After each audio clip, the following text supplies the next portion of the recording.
Hello students, Navodaya foundation ಅರ್ಪಿಸುವ April 13 ಮತ್ತು 14ರ ಕನ್ನಡದಲ್ಲಿ ದಿ ಹಿಂದ್ ಸುದ್ದಿ ವಿಶ್ಲೇಷಣೆಗೆ ತಮಗೆಲ್ಲರಿಗೂ ಸ್ವಾಗತ.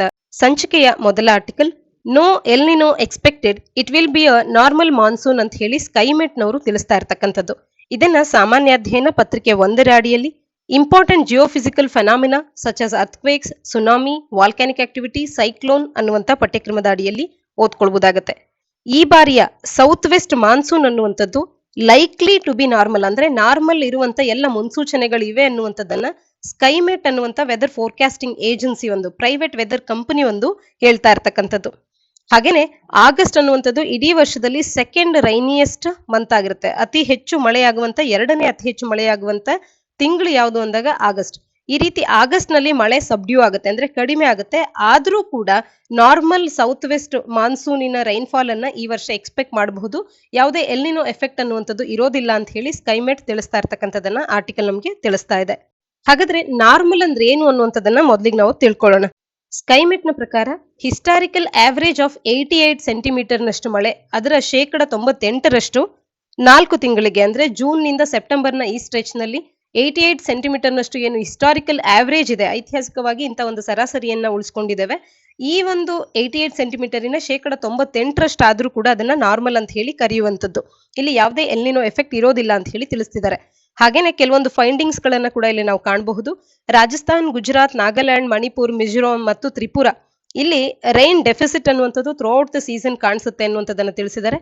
ನಾರ್ತ್ ಈಸ್ಟರ್ನ್ ಸ್ಟೇಟ್ಸ್ ಗಳಲ್ಲಿ high base level of rainfall ಅನ್ನ ಕಾಣಬಹುದು ಅನ್ನುವಂಥದ್ದು. ಹಾಗೇನೆ ಸೌತ್ ನಲ್ಲಿ ಬಂದಾಗ ಕೇರಳ, ನಾರ್ತ್ ಇಂಟೀರಿಯರ್ ಕರ್ನಾಟಕ ಕೂಡ ರೈನ್ಫಾಲ್ ಸಬ್ಡ್ಯೂ ಆಗೋದನ್ನ ಕೋರ್ ಮಾನ್ಸೂನ್ ಮಂತ್ಸ್ ಗಳಲ್ಲಿ ಜುಲೈ ಮತ್ತು ಆಗಸ್ಟ್ ನಲ್ಲಿ ಕಾಣುವಂಥದ್ದು. ಪಂಜಾಬ್, ಹರಿಯಾಣ, ಉತ್ತರ ಪ್ರದೇಶನಲ್ಲಿ ಕೀ ಖಾರಿಫ್ ಕ್ರಾಪ್ಸ್ ಗಳು ಮತ್ತು ರೈನ್ಫೆಡ್ ಏರಿಯಾಸ್ ಗಳಾದ ಮಹಾರಾಷ್ಟ್ರ, ಮಧ್ಯಪ್ರದೇಶ್ ಇವು ಕೂಡ ಅಬೌವ್ ರೈನ್ಫಾಲ್ ಅನ್ನ ವಿಟ್ನೆಸ್ ಮಾಡುತ್ತೆ ಅನ್ನುವಂಥದ್ದನ್ನ ತಿಳಿಸ್ತಾ ಇರ್ತಕ್ಕಂಥದ್ದು. ಆರ್ಟಿಕಲ್ ನ ಹಿನ್ನೆಲೆಯಲ್ಲಿ ಎಲ್ ನಿನೋ ಮತ್ತು ಲಾ ನಿನೋದ ಬಗ್ಗೆ ಮಾಹಿತಿಯನ್ನ ತಿಳ್ಕೊಳ್ತಾ ಹೋಗೋಣ. ಇವೆರಡು ಕೂಡ ಒಂದ್ ರೀತಿಯ ಕಾಂಪ್ಲೆಕ್ಸ್ ವೆದರ್ ಪ್ಯಾಟರ್ನ್ಸ್ ಗಳಾಗಿವೆ.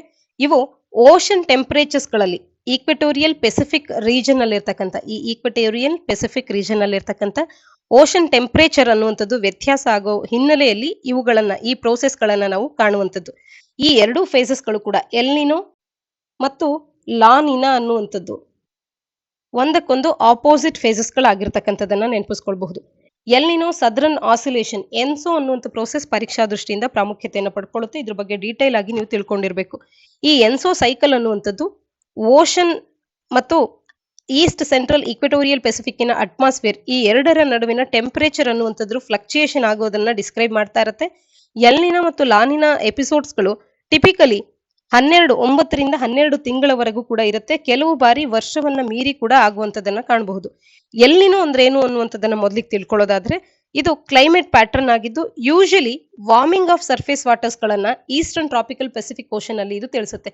ಈಸ್ಟರ್ನ್ ಟ್ರಾಪಿಕಲ್ ಪೆಸಿಫಿಕ್ ಓಷನ್ ಅಲ್ಲಿ ವಾರ್ಮಿಂಗ್ ಆಫ್ ಸರ್ಫೇಸ್ ವಾಟರ್ ಆಗೋದನ್ನ ತಿಳಿಸುವಂತದ್ದು ಈ ಎಲ್ ನಿನೋ ಆಗಿರುತ್ತೆ. ಹಾಗೇನೆ ಇದನ್ನ ವಾರ್ಮ್ ಫೇಸ್ ಅಂತ ಕೂಡ ಕರೆಯುವಂತದ್ದು.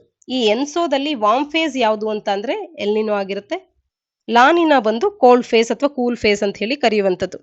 ಅನ್ಯೂಶುವಲ್ ಕೂಲಿಂಗ್ ಆಗುತ್ತೆ ಟ್ರಾಪಿಕಲ್ ಈಸ್ಟರ್ನ್ ಪೆಸಿಫಿಕ್ ನಲ್ಲಿ ಲಾ ನಿನೋದ ಸಂದರ್ಭದಲ್ಲಿ. ಹಾಗೆ ಎರಡೂ ಫೆನಾಮಿನಸ್ ಗಳು ಕೂಡ ನಾರ್ಥರ್ನ್ ಹೆಮಿಸ್ಪಿಯರಿನ ವಿಂಟರ್ ನ ಪೀಕ್ ನ ಸಂದರ್ಭದಲ್ಲಿ ಜರುಗುವಂಥದ್ದು. ಲಾ ನಿನಾ ಈವೆಂಟ್ಸ್ ಗಳು 1 ವರ್ಷದಿಂದ 3 ವರ್ಷದವರೆಗೂ ಕೂಡ ಸಮಟೈಮ್ಸ್ ಜರುಗುವಂಥದ್ದು. ಆದ್ರೆ ಎಲ್ ನಿನೋ ಅನ್ನುವಂಥದ್ದು ಯೂಶಲಿ 1 ವರ್ಷಕ್ಕಿಂತ ಹೆಚ್ಚಿನ ಅವಧಿಗೆ ಆಗೋದಿಲ್ಲ. ಮೊದಲ ಬಾರಿಗೆ ಎಲ್ ನಿನೋವನ್ನ ಪೆರುವಿಯನ್ ಫಿಶರ್ಮನ್ ಅವರು ಕಂಡುಹಿಡಿದ್ರು ಕೋಸ್ಟ್ ಆಫ್ ಪೆರುನಲ್ಲಿ. ಅನ್ಯೂಶಲಿ ವಾರ್ಮ್ ವಾಟರ್ ಆಗ್ತಾ ಇದೆ ಅನ್ನುವಂಥದ್ದನ್ನ ಸ್ಪ್ಯಾನಿಷ್ ನಲ್ಲಿ ಎಲ್ ನಿನೋ ಅಂತ ಅಂದ್ರೆ ದ ಲಿಟಲ್ ಬಾಯ್ ಅಂತ ಹೇಳಿ ಕರೆಯುವಂಥದ್ದು. ಈ ರೀತಿ ಎಲ್ ನಿನೋ ಆಗೋದಕ್ಕೆ ಕಾರಣಗಳೇನು ಅಂತ ಅಂದ್ರೆ, ಅಲ್ಲಿನ ಓಷನ್ ವಾಟರ್ ನ ಮೂವ್ಮೆಂಟ್, ಈ ಒಂದು ಪ್ಯಾಟರ್ನ್ ಅಲ್ಲಿ ಅನಾಮಲಿ ಅನ್ನುವಂಥದ್ದು ಸೆಟ್ ಆದಾಗ ಎಲ್ ನಿನೋ ಅನ್ನುವಂಥದ್ದು ಬರುತ್ತೆ. ಹಾಗೆ ವೆಸ್ಟ್ವರ್ಡ್ ಬ್ಲೋಯಿಂಗ್ ಟ್ರೇಡ್ ವಿಂಡ್ಸ್ ಗಳು ಈಕ್ವೆಟರ್ ನೊಟ್ಟಿಗೆ ವೀಕನ್ ಆದಂತ ಸಂದರ್ಭದಲ್ಲಿ ಏರ್ ಪ್ರೆಷರ್ ನಲ್ಲಿ ಚೇಂಜಸ್ ಆಗೋದ್ರಿಂದ ಸರ್ಫೇಸ್ ವಾಟರ್ ಅನ್ನುವಂಥದ್ದು ಈಸ್ಟ್ ವರ್ಡ್ಸ್ಗೆ, ನಾರ್ದರ್ನ್ ಸೌತ್ ಅಮೆರಿಕಾದ ಕೋಸ್ಟಿನ ಈಸ್ಟ್ ವರ್ಡ್ಸ್ಗೆ ಮೂವ್ ಆಗೋದ್ರಿಂದ ಈ ಎಲ್ ನಿನೋ ಉಂಟಾಗುತ್ತೆ.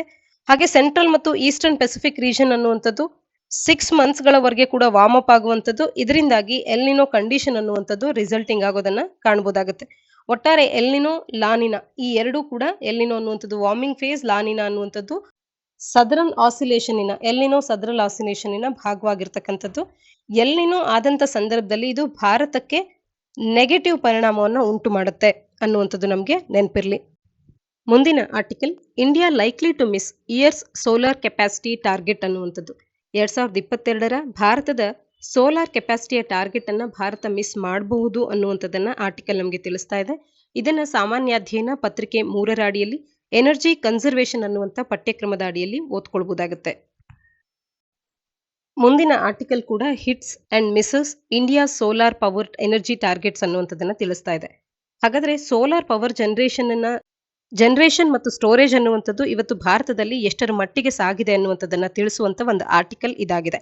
ಇಲ್ಲಿ JMK research and analytics and the institute for energy economics and financial analysis ಅನ್ನುವಂಥ ಸಂಸ್ಥೆ ಕಡೆಯಿಂದ ಒಂದು ರಿಪೋರ್ಟ್ ಅನ್ನುವಂಥದ್ದು ಹೊರಬಂದಿದೆ. ಇದರ ಪ್ರಕಾರ ಭಾರತ 2022ರ ಟಾರ್ಗೆಟ್ ಏನಿತ್ತು, ತನ್ನ installed power capacity of solar power capacity ಎಷ್ಟು ಅಂದಾಗ 100 ಗಿಗಾವ್ಯಾಟ್ನಷ್ಟು ಸೋಲಾರ್ ಪವರ್ ಕೆಪಾಸಿಟಿಯನ್ನ 2022ರಷ್ಟೊತ್ತಿಗೆ ಹೊಂತೇವೆ ಅನ್ನುವಂಥದ್ದು. ಈ ಒಂದು ಗುರಿಯನ್ನ ಭಾರತ ಮುಟ್ಟೋದಕ್ಕೆ ಸಾಧ್ಯ ಆಗ್ತಾ ಇಲ್ಲ, ಇಟ್ ಇಸ್ ಅನ್ಲೈಕ್ಲಿ ಅನ್ನುವಂಥದ್ದನ್ನ ಆರ್ಟಿಕಲ್ ನಲ್ಲಿ ನಮಗೆ ತಿಳಿಸ್ತಾ ಇರ್ತಕ್ಕಂಥದ್ದು. ಹಾಗೇನೆ ಈ ರಿಪೋರ್ಟ್ ತಿಳಿಸುತ್ತೆ ಓನ್ಲಿ 50% ಆಫ್ ದಿ 100 ಗಿಗಾವ್ಯಾಟ್ನಷ್ಟು ಏಪ್ರಿಲ್ನವರೆಗೂ ಕೂಡ ಆಗಿರ್ತಕ್ಕಂಥದ್ದು.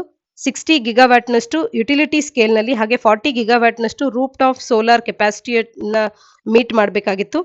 ಆದರೆ ನಿಯರ್ಲಿ 19 ಗಿಗಾವ್ಯಾಟ್ನಷ್ಟು ಸೋಲಾರ್ ಕೆಪಾಸಿಟಿ ಅನ್ನುವಂಥದ್ದು 2022ರಲ್ಲಿ ಆಡ್ ಆಗ್ಬೋದು. ಒಟ್ಟಾರೆಯಾಗಿ ಏನು ಗುರಿ ಇತ್ತೋ ಅದನ್ನ ಸಾಧಿಸೋದು ಕಷ್ಟ ಆಗುತ್ತೆ ಅನ್ನುವಂಥದ್ದನ್ನ ತಿಳಿಸ್ತಾ ಇದೆ. ಇಂಡಿಯಾದ ರೂಫ್ ಟಾಪ್ ಸೋಲಾರ್ ಮಾರ್ಕೆಟ್ ಅನ್ನುವಂಥದ್ದು ಇದು ಗ್ರೋ ಆಗೋದಕ್ಕೆ ಸ್ಟ್ರಗಲ್ ಮಾಡ್ತಾ ಇದೆ. ಲ್ಯಾಕ್ ಆಫ್ ಕನ್ಸ್ಯೂಮರ್ ಅವೇರ್ನೆಸ್ ಇಂದ ಇದು ಹೆಲ್ಡ್ ಬ್ಯಾಕ್ ಆಗ್ತಾ ಇರ್ತಕ್ಕಂಥದ್ದು. ಹಾಗೇನೆ ಇನ್ಕನ್ಸಿಸ್ಟೆಂಟ್ ಪಾಲಿಸಿ ಫ್ರೇಮ್ವರ್ಕ್ಸ್ ಗಳು ಕೂಡ ಈ ರೀತಿ ಗುರಿಯನ್ನ ತಲುಪದೇ ಇರೋದಕ್ಕೆ ಕಾಂಟ್ರಿಬ್ಯೂಟ್ ಮಾಡ್ತಾ ಇದೆ. ಸ್ಟೇಟ್ ಗವರ್ಮೆಂಟ್ಸ್ ಗಳ ಫಿನಾನ್ಸಿಂಗ್ ಸರಿಯಾಗಿ ಆಗದೆ ಇಲ್ದಿರ್ತಕ್ಕಂಥದ್ದು. ಒಟ್ಟಾರೆ ಈ ಸೋಲಾರ್ ಪವರ್ ಕೆಪಾಸಿಟಿ ಜನರೇಷನ್ ನ ವಿಚಾರದಲ್ಲಿ ಟೆಕ್ನಾಲಜಿ ಕಾಸ್ಟ್ ಗಳನ್ನ ಕಡಿಮೆ ಮಾಡುವಂಥದ್ದು, ಗ್ರಿಡ್ ಟ್ಯಾರಿಫ್ಸ್ ಗಳನ್ನ ಇನ್ಕ್ರೀಸ್ ಮಾಡುವಂಥದ್ದು ಮತ್ತು ಕನ್ಸ್ಯೂಮರ್ ಅವೇರ್ನೆಸ್ ಅನ್ನ ರೈಸ್ ಮಾಡಬೇಕಾಗಿದೆ. ಹಾಗೆ ಎನರ್ಜಿ ಕಾಸ್ಟ್ ಗಳನ್ನ ಕಟ್ ಮಾಡುವಂಥದ್ದು, ರೂಫ್ ಟಾಪ್ ಸೋಲಾರ್ ಮಾರ್ಕೆಟ್ ಅನ್ನುವಂಥದ್ದು ಇವತ್ತು ಭಾರತದಲ್ಲಿ ಗ್ರಾಜುಯಲ್ ಆದ್ರೂ ಕೂಡ ಇಂಪ್ರೂವ್ ಆಗೋದಕ್ಕೆ ಬೇಕಾಗುವಂತ ಎಲ್ಲ ಸೂಕ್ತ ಮಾರ್ಗಗಳನ್ನ ಮಾಡಬೇಕಾಗಿರ್ತಕ್ಕಂಥದ್ದು. ಭಾರತದ ಒಂದು ಗುರಿ ಏನಿದೆ, 2030ರ ಹೊತ್ತಿಗೆ ರಿನ್ಯೂಯಬಲ್ ಎನರ್ಜಿಯನ್ನ ಭಾರತದಲ್ಲಿ ಇಂಡಿಯಾದ ಜರ್ನಿ ಏನಿದೆ 500 ಗಿಗಾವ್ಯಾಟ್ನಷ್ಟು ರಿನ್ಯೂಯಬಲ್ ಎನರ್ಜಿಯನ್ನ 2030ರಷ್ಟೊತ್ತಿಗೆ ನಾವು ಜನರೇಟ್ ಮಾಡ್ತೇವೆ ಅನ್ನುವಂಥ ಒಂದು ಕೆಪಾಸಿಟಿನ ಹೊಂದ್ತೇವೆ ಅನ್ನುವಂಥದ್ದು. 300 ಗಿಗಾವ್ಯಾಟ್ನಷ್ಟು ಅದರಲ್ಲಿ ಸೋಲಾರ್ ಪವರ್ನಿಂದಲೇ ಜನರೇಟ್ ಮಾಡುವಂಥದ್ದು ಭಾರತದ ಒಂದು ಗುರಿ. ಈ ಹಿನ್ನೆಲೆಯಲ್ಲಿ 2022ರ ಹೊತ್ತಿಗೆ 100 ಗಿಗಾವ್ಯಾಟ್ನಷ್ಟು ಪವರ್ ಜನರೇಷನ್ ಅನ್ನ ಸೋಲಾರ್ ಪವರ್ ಜನರೇಷನ್ ಗುರಿ ಇತ್ತು. ಆದ್ರೆ ಅದು ಈಗ ತಲುಪೋದಕ್ಕೆ ಕಷ್ಟ ಆಗುತ್ತೆ ಅನ್ನುವಂಥದ್ದನ್ನ ಇಲ್ಲಿ ತಿಳಿಸ್ತಾ ಇರ್ತಕ್ಕಂಥದ್ದು. ಇನ್ನ ವಿಂಡ್ ಪವರ್ ಕೆಪಾಸಿಟಿಗೆ ಬಂದಾಗ Bharat 4th largest wind power capacity ಆಗಿದೆ ಜಗತ್ತಿನಲ್ಲಿ. ಒಟ್ಟಾರೆ ರೂಫ್ ಟಾಪ್ ಸೋಲಾರ್ ಇನ್ಸ್ಟಾಲೇಷನ್ಸ್ ಗಳು ಹೆಚ್ಚಾಗಬೇಕು. ಸೋಲಾರ್ ಎನರ್ಜಿ ಪ್ರೊಡಕ್ಷನ್ ಬಗ್ಗೆ ಜನರ ಕನ್ಸ್ಯೂಮರ್ಸ್ ಗಳ ಒಂದು ಅವೇರ್ನೆಸ್ ಅನ್ನುವಂಥದ್ದು ಹೆಚ್ಚಾಗಬೇಕು. ಇದೆಲ್ಲವೂ ಆಗುವ ಮುಖಾಂತರವಾಗಿ ಭಾರತದ ಸೋಲಾರ್ ಪವರ್ ಕೆಪಾಸಿಟಿ ಜನರೇಷನ್ ಅನ್ನ ಹೆಚ್ಚುಗೊಳಿಸಬೇಕು ಅನ್ನುವಂಥದ್ದು ಆರ್ಟಿಕಲ್ನ ಆಶಯ.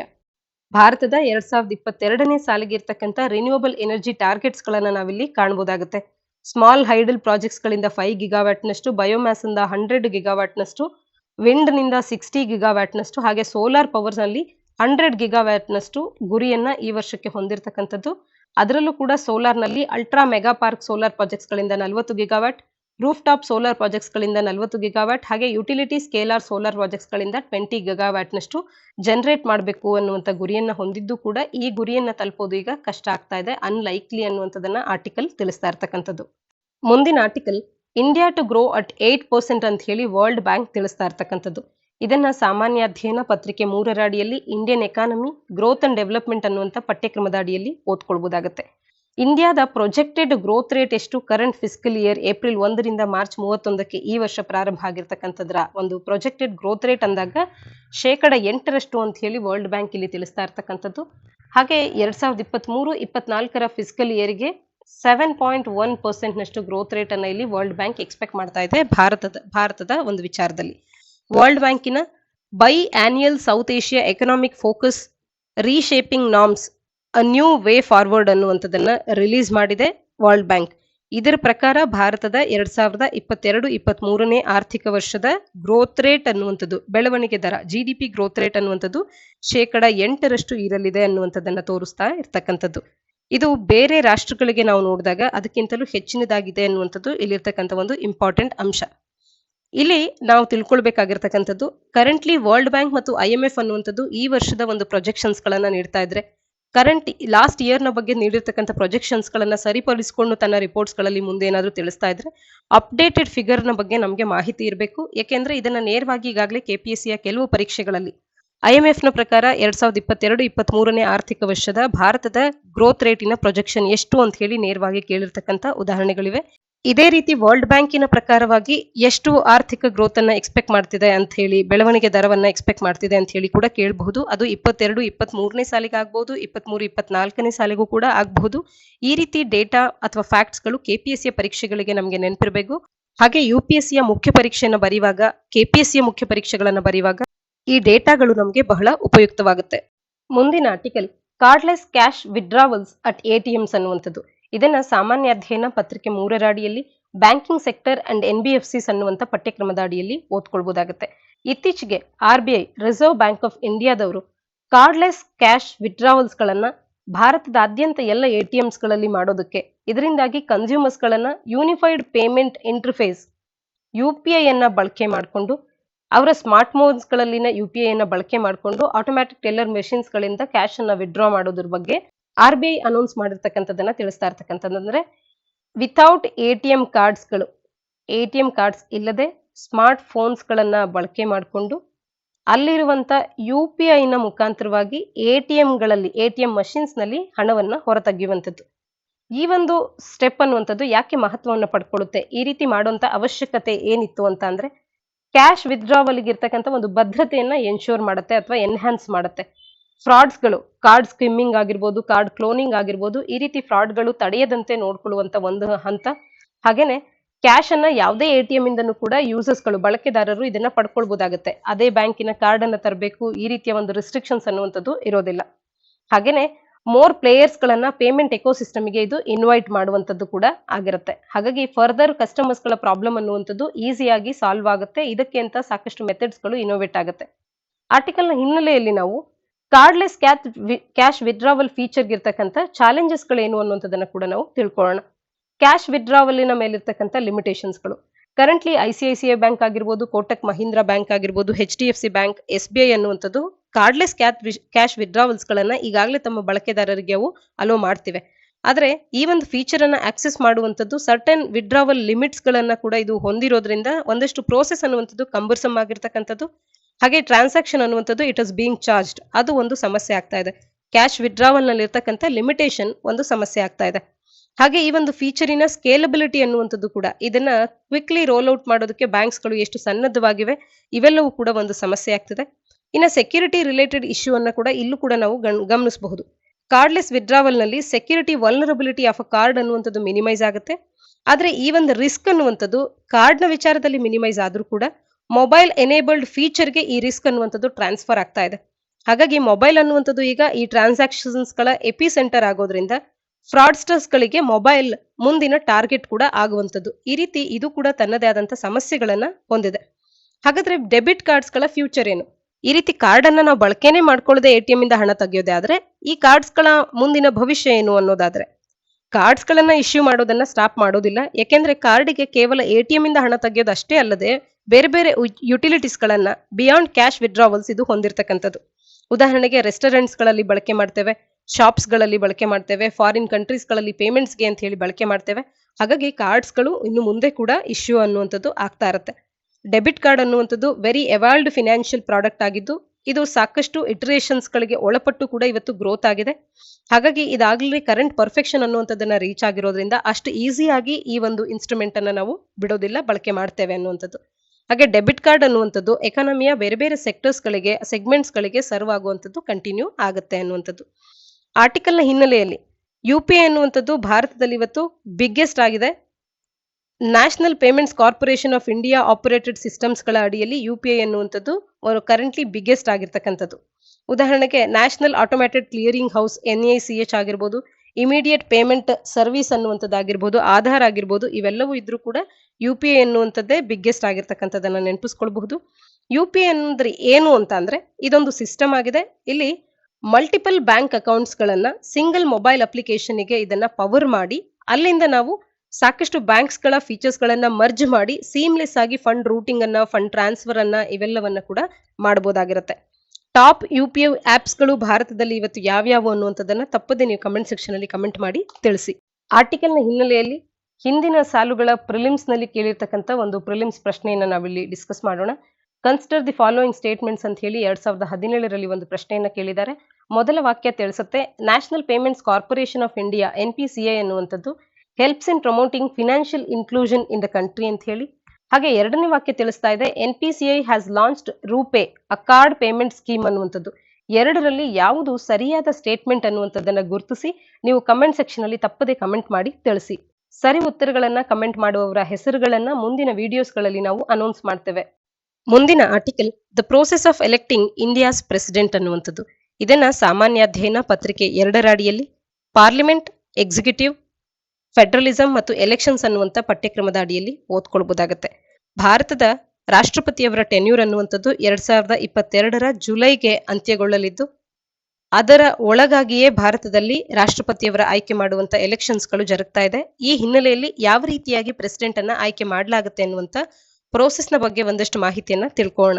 ಇಂಡಿಯನ್ ಪ್ರೆಸಿಡೆಂಟ್ ಅವರು ಎಲೆಕ್ಟೋರಲ್ ಕಾಲೇಜ್ ಸಿಸ್ಟಮ್ನ ಮುಖಾಂತರವಾಗಿ ಆಯ್ಕೆ ಆಗ್ತಾರೆ. ವೋಟ್ಸ್ಗಳು ಇಲ್ಲಿ ರಾಷ್ಟ್ರ ಮತ್ತು ರಾಜ್ಯಗಳ ಲಾ ಮೇಕರ್ಸ್ಗಳಿಂದ ಆಯ್ಕೆ ಆಗುವಂಥದ್ದನ್ನ ನಾವು ಕಾಣಬಹುದು. ಎಲೆಕ್ಷನ್ಸ್ ಗಳನ್ನ ಎಲೆಕ್ಷನ್ ಕಮಿಷನ್ ಆಫ್ ಇಂಡಿಯಾದವರು ನಡೆಸ್ತಾರೆ. ಯಾರು ರಾಷ್ಟ್ರಪತಿಯವರ ಎಲೆಕ್ಷನ್ ಅನ್ನ ನಡೆಸ್ತಾರೆ ಅಂದ್ರೆ ಎಲೆಕ್ಷನ್ ಕಮಿಷನ್ ಆಫ್ ಇಂಡಿಯಾ ಅನ್ನುವಂಥದ್ದು ಕೂಡ ನೆನಪಿರ್ಲಿ. ಇಲ್ಲಿನ ಎಲೆಕ್ಟೋರಲ್ ಕಾಲೇಜ್ ನಲ್ಲಿ ಯಾರ್ಯಾರು ಇನ್ವಾಲ್ವ್ ಆಗ್ತಾರೆ ಅನ್ನುವಂಥದ್ದು ಮುಖ್ಯವಾಗಿ ನಮಗೆ ನೆನಪಿರ್ಬೇಕಾಗಿರ್ತಕ್ಕಂಥದ್ದು. Upper house and lower house, both the houses of the parliament ಅನ್ನುವಂಥದ್ದು ಇದರಲ್ಲಿ ಇನ್ವಾಲ್ವ್ ಆಗಿರುತ್ತೆ, ರಾಜ್ಯಸಭಾ ಮತ್ತು ಲೋಕಸಭಾ. ಆದ್ರೆ ಈ ಎರಡೂ ಕಡೆ ಇರ್ತಕ್ಕಂಥ ಮೆಂಬರ್ಸ್ಗಳೊಟ್ಟಿಗೆ ಲೆಜಿಸ್ಲೇಟಿವ್ ಅಸೆಂಬ್ಲಿಗಳ ಎಲೆಕ್ಟೆಡ್ ಮೆಂಬರ್ಸ್ಗಳು ಹಾಗೇನೆ UTsಗಳ MLAsಗಳು ಕೂಡ ಇನ್ವಾಲ್ವ್ ಆಗ್ತಾರೆ.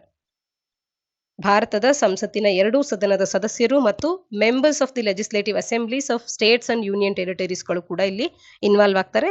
ರಾಷ್ಟ್ರಪತಿಯವರ ಎಲೆಕ್ಟೋರಲ್ ಕಾಲೇಜ್ ಅನ್ನುವಂಥದ್ದು ಈ ರೀತಿ ಇದೆ ಅನ್ನುವಂಥದ್ದು ನಮಗೆ ನೆನಪಿರ್ಬೇಕಾಗುತ್ತೆ. ಈ ಒಂದು ಎಲೆಕ್ಷನ್ಗೆ ಸಂಬಂಧಿಸಿದಂತೆ ಮತ್ತು ಪ್ರೆಸಿಡೆಂಟ್ಗೆ ಸಂಬಂಧಿಸಿದಂತೆ ಇರುವಂತಹ ಕಾನ್ಸ್ಟಿಟ್ಯೂಷನಲ್ ಪ್ರಾವಿಷನ್ಸ್ಗಳು ಯಾವುದು ಅಂದ್ರೆ ಆರ್ಟಿಕಲ್ 54ನಿಂದ ಕೂಡ ಆರ್ಟಿಕಲ್ 58ನವರೆಗೆ ಒಂದಷ್ಟು ಸಂವಿಧಾನಿಕ ವಿಧಿಗಳನ್ನ ಕಾಣಬಹುದು.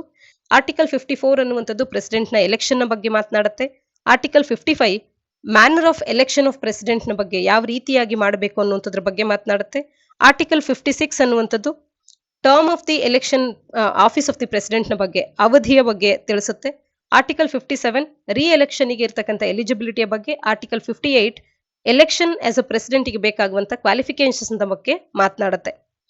ಇಲ್ಲಿ value of each vote and how is it calculated ಅನ್ನುವಂಥದ್ದು ಕೂಡ ನಾವು ತಿಳ್ಕೊಳ್ಬೇಕು. ಫಿಕ್ಸ್ಡ್ ವ್ಯಾಲ್ಯೂ ಅನ್ನುವಂಥದ್ದು ಪ್ರತಿಯೊಬ್ಬ MP ಯ ಓಟಿಗೂ ಕೂಡ ರಾಜ್ಯಸಭೆ ಮತ್ತು ಲೋಕಸಭೆಯ ಪ್ರತಿಯೊಬ್ಬ MP ಓಟಿಗೂ ಕೂಡ ಫಿಕ್ಸ್ಡ್ ವ್ಯಾಲ್ಯೂ ಅನ್ನುವಂಥದ್ದಿದೆ. ಅದು 708 ಅನ್ನುವಂಥ ಒಂದು ವ್ಯಾಲ್ಯೂ ಅನ್ನ ಫಿಕ್ಸ್ಡ್ ವ್ಯಾಲ್ಯೂ ಅನ್ನ ಹೊಂದಿರ್ತಾರೆ. ಹಾಗೇನೆ vote value of each MLA ಅನ್ನುವಂಥದ್ದು ಒಂದು ರಾಜ್ಯದಿಂದ ಮತ್ತೊಂದು ರಾಜ್ಯಕ್ಕೆ ಡಿಫರ್ ಆಗುತ್ತೆ. ಅಲ್ಲಿನ ಪಾಪ್ಯುಲೇಷನ್ ಅನ್ನ ಆಧಾರಿತವಾಗಿ ಇಟ್ಕೊಂಡು, ಅಲ್ಲಿನ ಪಾಪ್ಯುಲೇಷನ್ ಮತ್ತು ಅಲ್ಲಿನ ಸದಸ್ಯರ ಸಂಖ್ಯೆಯನ್ನು ಆಧಾರಿತವಾಗಿ ಇಟ್ಕೊಂಡು vote value of each MLA of every state ಅನ್ನುವಂಥದ್ದು ಡಿಫರ್ ಆಗುವಂಥದ್ದು. ಪ್ರೆಸಿಡೆಂಟ್ ಅವರನ್ನ ಇಂಪೀಚ್ ಮಾಡಬಹುದಾ ಅಂತ ಅಂದ್ರೆ ಆಯ್ಕೆಯಾಗಿರ್ತಕ್ಕಂಥ ರಾಷ್ಟ್ರಪತಿಯವರು ಆರ್ಟಿಕಲ್ 61ನ ಅಡಿಯಲ್ಲಿ ಕೆಲವು ಗ್ರೌಂಡ್ಸ್ ಗಳ ವೈಲೇಷನ್ ಆದಾಗ, ಕಾನ್ಸ್ಟಿಟ್ಯೂಷನಿನ ವೈಲೇಷನ್ ಆದಂತ ಸಂದರ್ಭದಲ್ಲಿ ಅವರನ್ನ ಅವರ ಆಫೀಸ್ನಿಂದ ರಿಮೂವ್ ಮಾಡಬಹುದು. ಅದನ್ನ ಇಂಪೀಚ್ಮೆಂಟ್ ಪ್ರೋಸೆಸ್ ಅಂತ ಹೇಳಿ ಕರಿತೇವೆ. ಕಾನ್ಸ್ಟಿಟ್ಯೂಷನ್ ಅನ್ನುವಂಥದ್ದು ವೈಲೇಷನ್ ಆಫ್ ದಿ ಕಾನ್ಸ್ಟಿಟ್ಯೂಷನ್ ಅನ್ನುವಂಥ ಫ್ರೇಸಿನ ಡೆಫಿನೇಷನ್ ಅನ್ನ ತಿಳಿಸಿಲ್ಲ. ಯಾವುದನ್ನ ನಾವು ಸಂವಿಧಾನವನ್ನ ಉಲ್ಲಂಘನೆ ಆಗಿದೆ ಅಂತ ಹೇಳಿ ತಿಳಿಸೋದಕ್ಕೆ ಯಾವ ಸರ್ಟನ್ ಸರ್ಕಮ್ಸ್ಟಾನ್ಸಸ್ ನಲ್ಲಿ ಈ ರೀತಿ ಕರಿಬಹುದು ಅನ್ನುವಂಥ ಡೆಫಿನೇಷನ್ ಏನಿಲ್ಲ. ಆದ್ರೂ ಕೂಡ ವೈಲೇಷನ್ ಆಫ್ ದಿ ಕಾನ್ಸ್ಟಿಟ್ಯೂಷನ್ ಆಗಿದೆ ಅಂದಾಗ ಇಂಪೀಚ್ಮೆಂಟ್ ಆಫ್ ದಿ ಪ್ರೆಸಿಡೆಂಟ್ ಅನ್ನ ನಾವು ಜರುಗಿಸಬಹುದಾಗಿರ್ತಕ್ಕಂಥದ್ದು. ಆರ್ಟಿಕಲ್ನ ಹಿನ್ನೆಲೆಯಲ್ಲಿ ಪ್ರೆಸಿಡೆಂಟ್ ಆಫ್ ಇಂಡಿಯಾದ ಎಲೆಕ್ಷನ್ ಅನ್ನ ಯಾವ ಮೆಥಡ್ ನಲ್ಲಿ ಮಾಡಲಾಗುತ್ತೆ ಅನ್ನುವಂಥದ್ದನ್ನ ನೀವು ತಪ್ಪದೇ ಕಮೆಂಟ್ ಸೆಕ್ಷನ್ ಅಲ್ಲಿ ಕಮೆಂಟ್ ಮಾಡಿ ತಿಳಿಸಿ. ಈಗಷ್ಟೇ ನಾವು ಚರ್ಚೆ ಮಾಡಿದಂತ ಅಂಶಗಳ ಆಧಾರದ ಮೇಲೆ ಈಗಾಗಲೇ 2018ರ ಪ್ರಿಲಿಮ್ಸ್ ನಲ್ಲಿ ಒಂದು ಪ್ರಶ್ನೆಯನ್ನ ಕೇಳಲಾಗಿದೆ. ಅದನ್ನ ಮತ್ತೆ ನಾವಿಲ್ಲಿ ನೀಡ್ತಾ ಇದ್ದೇವೆ. With reference to the election of the president of India consider the following statements ಅಂತ ಕೇಳಿ ಮೊದಲ ವಾಕ್ಯ ತಿಳಿಸುತ್ತೆ, the value of the vote of each MLA varies from state to state ಅಂತ ಹೇಳಿ. ಎರಡನೇ ವಾಕ್ಯ ತಿಳಿಸುತ್ತೆ, value of vote of the MPs of the Lok Sabha is more than the value of the vote of the MPs of Rajya Sabha ಅಂತ ಹೇಳಿ. ಎರಡರಲ್ಲಿ ಯಾವುದು ಸರಿ ಉತ್ತರ ಅನ್ನುವಂಥದ್ದನ್ನ ತಪ್ಪದೆ ನೀವು ಗುರುತಿಸಿ ಕಮೆಂಟ್ ಸೆಕ್ಷನ್ ಅಲ್ಲಿ ಕಮೆಂಟ್ ಮಾಡಿ ತಿಳಿಸಿ. ಇದಿಷ್ಟು ಸಂಚಿಕೆಯ ಸುದ್ದಿ ವಿಶ್ಲೇಷಣೆಯಾಗಿದೆ. ಮುಂದಿನ ಸಂಚಿಕೆಯೊಂದಿಗೆ ಮತ್ತೆ ಸಿಗೋಣ. ಧನ್ಯವಾದ.